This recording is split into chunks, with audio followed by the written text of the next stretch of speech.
Welcome to another very special edition of Political Thursdays. I'm CJ. I'm right here with my main man Moin, as always. And of course, man, if you have been paying attention at all to the news, I don't care, man, if you've gotten on Facebook or anything at this point, you notice that there is something going on in Syria. There is something going on in Russia. There's something going on in North Korea. Of course, there's always something going on in the United States. always.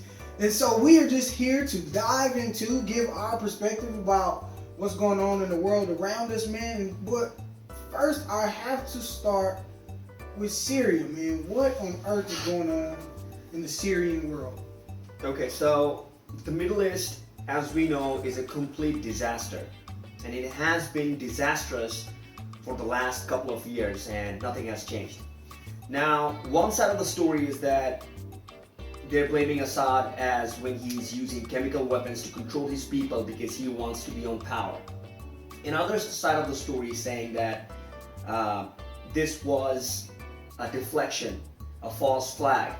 The globalist has somehow infiltrated and armed the rebels in there, and they are using chemical weapons to destroy their own people and then blaming it on Assad so that the US can get dragged into this kind of war. Now, this is not what I think because I don't know, I'm not there.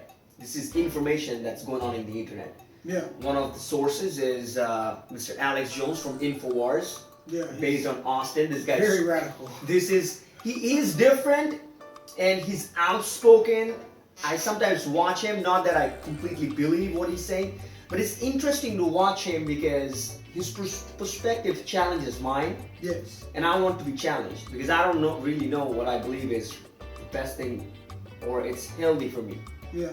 So I want to be challenged. So that's one of the stories that's going in. Since the US have launched its missiles in Syria, stating that we don't believe the way you're treating your people and we're against it and you gotta have to stop. Russia is now spreading its wings and walking around with his chest out, Mr. Putin. Oh yeah, of course. And it's funny. Yeah. To me it's funny because I'm a creative artist. Mm-hmm. And you might be thinking too, like it's funny to see it from the outside because now these two men, like Trump is not in the scene. Right. He's playing his cards, and then Putin is flexing his wings and saying, we don't buy it. Right. But there's this another point of view that are saying that this might be Trump playing his card as a deal maker, deflecting the fact that Russia and United States is collaborating. But now that all of a sudden Russia does not comply by the rules and regulations of our game, we're gonna backtrack and say, hey, you gotta play the game with my rules. Right. One thing that I noticed with Syria, and I know this is going on a lot, we watched a little bit of it with CNN that kind of, it really shed some light on the situation for me because, I was a big person when it came to like the travel ban. I thought that was pretty, outlandish, to say the least. But when I heard the gentleman on CNN speak about how they want to stay in their country. Yeah. They don't want to come to the United States and be refugees because at the end of the day, who does? Like, who wants to go to a brand new place where no one, where the culture doesn't really accept your way because they have their own, and then it's not a bad thing or a good thing, it's just what it is. Yeah. So you don't want to be thrown and thrusted into a new place. But I will tell you this, I was delighted to see how he spoke of Donald Trump and how he thanked him for coming in and kind of rescuing them in hopes that they would do it more, like do it again, like that we would do it again, do it again. And so, I mean, that's pretty refreshing to see that we are making an impact that is beneficial to another country. What seems like for once, because most of the time when we go into somebody else's country, man, I gotta tell you, I don't really see that that's very beneficial to them or us. But in this case, it was. So now this situation of us blowing off some of the air bases in Syria escalated to tensions with Russia. Right. Now, Rex Tillerson, our Secretary of State, went to Russia to talk with their Secretary of State, and Mr. Putin declined to meet our Secretary of State. Right. Now, that might be, I don't know what kind of message it sends. What do you think? To me, I mean, he's declining on the basis of, I mean, y'all about to come in here talking about something I'm not agreeing with, so it ain't no point in us sitting down to talk about it. Now, it doesn't mean that they won't meet at a later date. That just means that he didn't want to talk at that moment because he doesn't like what's going on currently. And so maybe it's some talks that need to be had over the phone before you just try and show up at somebody's house. You know what I'm saying? Because if you come to my house and you don't call, I might talk to you through the peephole. Like, I'm just going to look at you and we're going to talk through the window because you didn't ask me, could you come over here? So I feel like, honestly, you know, Russia, everyone here has this picture painted of Russia and how they are such a negative group of people, and we shouldn't be, you know, we should look down on them and things like that. But I think we have to start looking at home. Like, what are we doing that's causing Russia to have this negative animosity toward us? Yeah. What do you think? Like, what's happening? I need some information here. So maybe you can shed some light on, you know, why does Russia feel so distant? Like, they don't want to communicate with us at all. Well, because first of all, there's this ideological barrier between Russia and the United States. It has been like that since the birth of World War One. It has been going on. We can't get along ideologically. Their belief systems, the way of life is completely different than ours. Right. And we don't want their ideological belief systems or the way they operate to spread. So we control it with a lot of different format. For example, sanctions, this and that, and they get threatened, so they align with our enemies. So are you saying that when a sanction is put in place, that we put in place, we are controlling them in ways like with resources, food supply? I mean, that is oil, or like, what are the sanctions stopping them from being successful as a country? So sanctions are usually designed to stop somebody from doing things that are not acceptable in the international community, which is the UN, right? The Security Council. Now, there are different formats of sanctions. You have to go research on that. That's your job. Right, of course. I don't know how it works out. They might know better, but so far it looks like when you put sanctions in, this is a form of restriction. Right. For you to, mostly with trade. And what happens when you have restrictions on trade, you don't have the economic backup to like implement your ideologies or go to war, do this and that. There's a restriction. Right.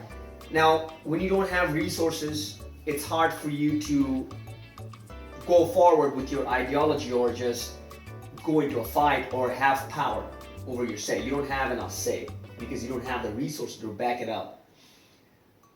So that's what sanctions really are, and this has been there with Russia for a while. And as much as people are talking about there's tensions with Russia and United States, yes, Russia has a lot of weapons and everything, but I don't feel like if there's a ground war, they won't be able to survive more than like 6 months. They don't have the economic resources other than printing money. If they start printing money. So, I mean, ultimately for me, that just means that, okay, yes, Russia is going to build weapons because they, just like us, want to be prepared for war. And I'm not saying that all the things that Russia does are great things, but at the end of the day, you don't know what's happening there. Like, you've never been there. Yeah, you've never been to Russia. The only thing that we know about Russia is that they are not thriving economically as well as a country of that size should. Yes. You feel what I'm saying? And so if that is the case, and if it has anything to do with our sanctions, with us stopping them from trading successfully, maybe we need to reevaluate some of those things. Yes. Maybe we need to reevaluate, because I'll tell you this. When it comes down to stopping someone's supply, of money, of food, of resources, you are going to get pissed off. Somebody's going to retaliate at some point. How can you not? That's like me telling you to listen. Okay, so America controls the water. For those of you who do not know, we control all of the waterways. And to me, I don't control any water, but I can tell you that I've lived on many streets in my life. Yes. And if there was a barricade at the end of my street that stopped me from going out, going to work, going to get food, to feed my daughter, we gonna have some problems. I don't care what kind of weapons you have. I don't care if I don't have enough troops to fight you. I don't care. My child needs to eat. I am going to make sure she gets fed. So don't provoke a war from us, because ultimately America, as the powerhouse, we have control over what wars really start, in my opinion. Yeah. So don't provoke a war, and there won't be a war. Yeah, they're building nuclear weapons because we have nuclear weapons, because North Korea has nuclear weapons. Everyone has nuclear weapons at this point. Not everybody, Well, everyone who is, that would be a real threat when it comes to a war. Yeah. You know? So it's like, don't provoke that if you really don't want it. I don't want that. I like my life. Yeah. You know, I ain't been here that long. I'm in my Jordan year right now. I'm 23, man. So I don't get it. I mean, maybe we are from a different generation. It's hard for us to really understand what happened in the past.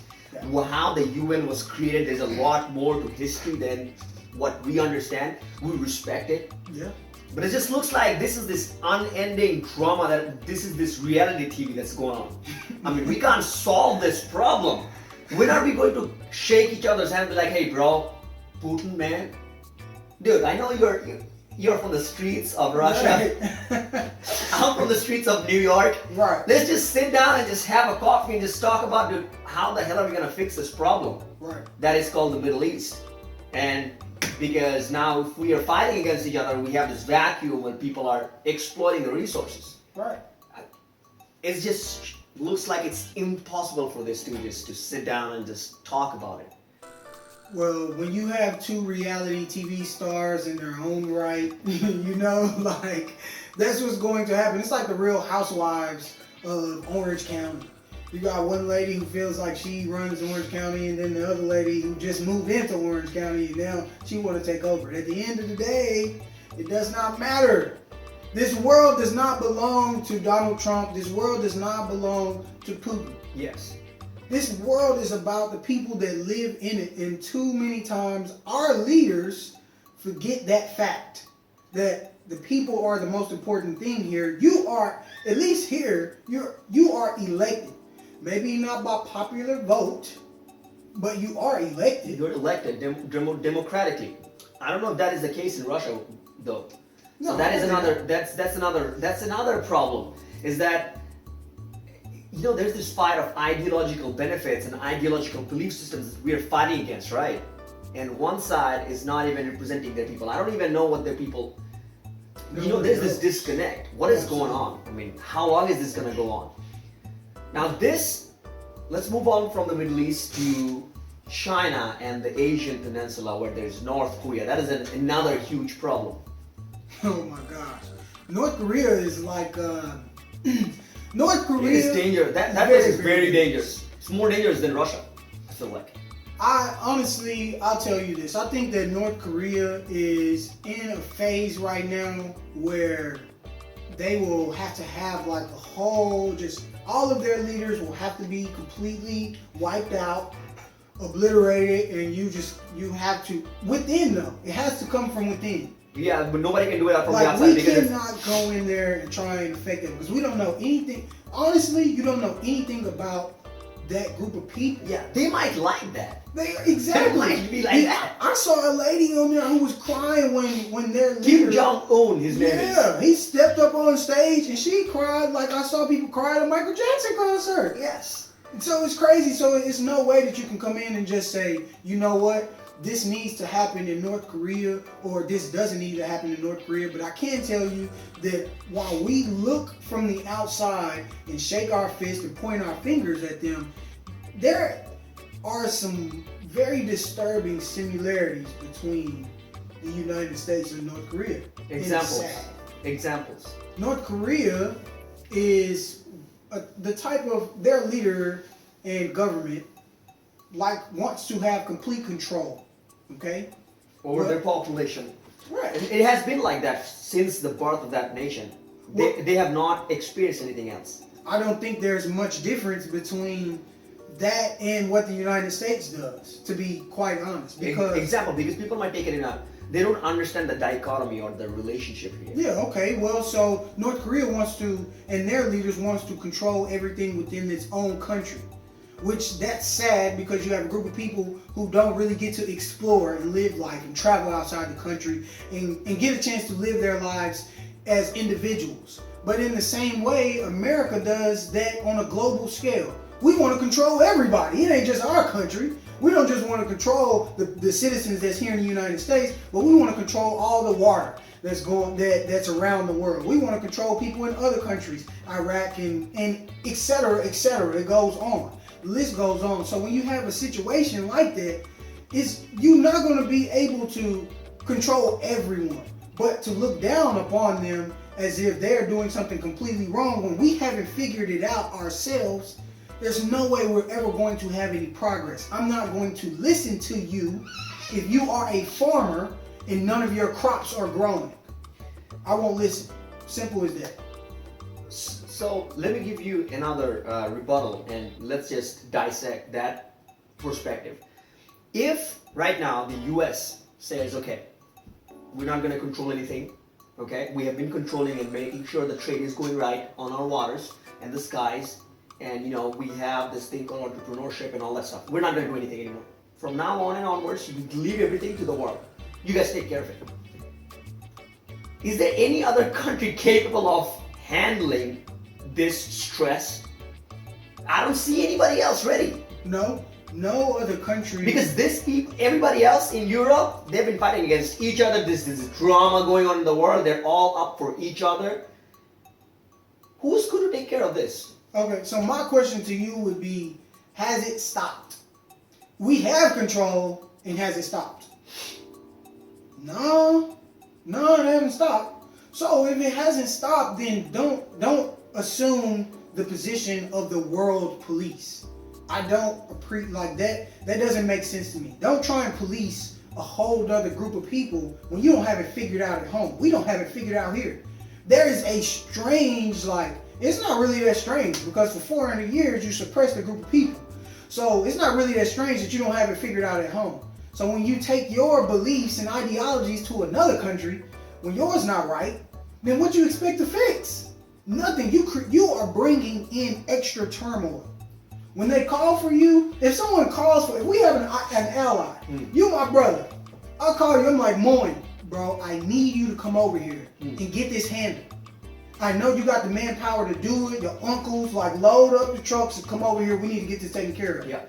Then you come over there and do it. It makes a lot of sense. Okay, cool. If I don't call you, bro, I don't need you coming over there and trying to figure out what's going on with me and my daughter. I didn't call you. No. I was good. I had it figured out. I was working on something. But you brought yourself in. You implemented something. And now there's a third party that don't really understand the full situation. Yeah. Now you're ruining things. Now, understanding that we're already in a lot of dramatic situations. Now, if at this point, is it even possible for the United States to get out of this situation?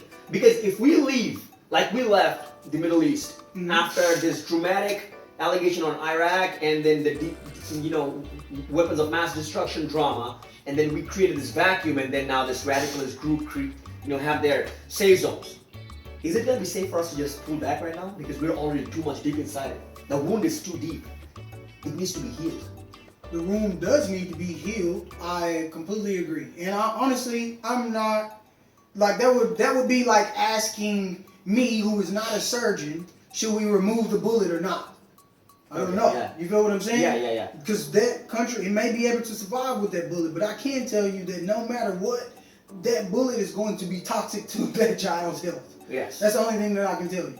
It's going to be toxic. So if you place yourself, we have already placed ourselves in that situation at this point, and I don't think pulling out all at once will get the job done. Mm-hmm. But at the same time, I don't see why we would continue this cycle by going into more countries doing the same thing. I don't understand that. So, changing the point of view now, do you think, or do we feel like, there's this talk about tensions escalating with Russia, tensions escalating with North Korea. If there's a war, do you think there's going to be a war, like a legitimate war, like a declared war? Do you really think? It's a tough question. Yeah, that's a very tough question. Very tough question, and I think honestly, eventually there will be a war, and just for the reasons that I presented to you earlier. I mean, at the end of the day, if you can listen, there's only for so long will a person ask you for food. At some point, they're gonna take it. Okay, people who are watching, comment and let us know what you guys think about this, yes. Because this is what we believe in. We are the next generation, and other than complaining about what's going on, we're getting involved. We're having this voice. We're trying to understand because we don't know what's going on. We're trying to make this whole drama sense in our head because is this the world that we're gonna live in from now on and onwards? No, hell no. Right. I mean, what is going on? So comment and tell us what you guys think. But his perspective is, there might be a war. There might be a war. Okay, so my perspective is, no, I don't think these countries are dumb enough. I mean, even though they're playing around with all this weapon of mass destruction, this is powerful stuff. I don't think they're just gonna this is like the game of politics. They're threatening each other, they're seeing how to poke each other, but when it really comes to press that button, thinking that, there's gonna be billions of people dying, that's a tough place to be. It's gonna be on your head, like you press that button and people die. I don't know. To me, that's the same thing that happened with our current president. We played around with letting President Trump, who's now President Trump, but before he was just Donald Trump. Mm-hmm. Like, okay, yeah, you're good for entertainment. You're good for entertainment. You know what I mean? You can run. We don't mind. We don't mind. He's a joke. Nobody took him seriously. Nobody's gonna take this guy seriously. Then before you know it, boom. Boom. Now he has a full fleet of people that support him, and he becomes president. Hell yes, a lot of people support him. In the same way, if you have all these weapons, nuclear weapons, it only takes one time for you to test that weapon. Accidentally test that weapon around your people. And then it blows up. And then the next thing you know, you say, well, dang, I can't tell my people that I blew this thing up and I killed us. So what am I going to do? I'm going to blame it on somebody else. So then before you know it, we at war. And it's billions of people dying everywhere. So honestly, bro, I think it's going to happen because you play around fire long enough, you're going to get burned. Well, this is Moin and CJ coming on you from Dallas Real Networks. This is Political Thursdays. We're getting involved. I would love for you to get involved and have a say other than complaining about what's going on in the world. We'll see you next week.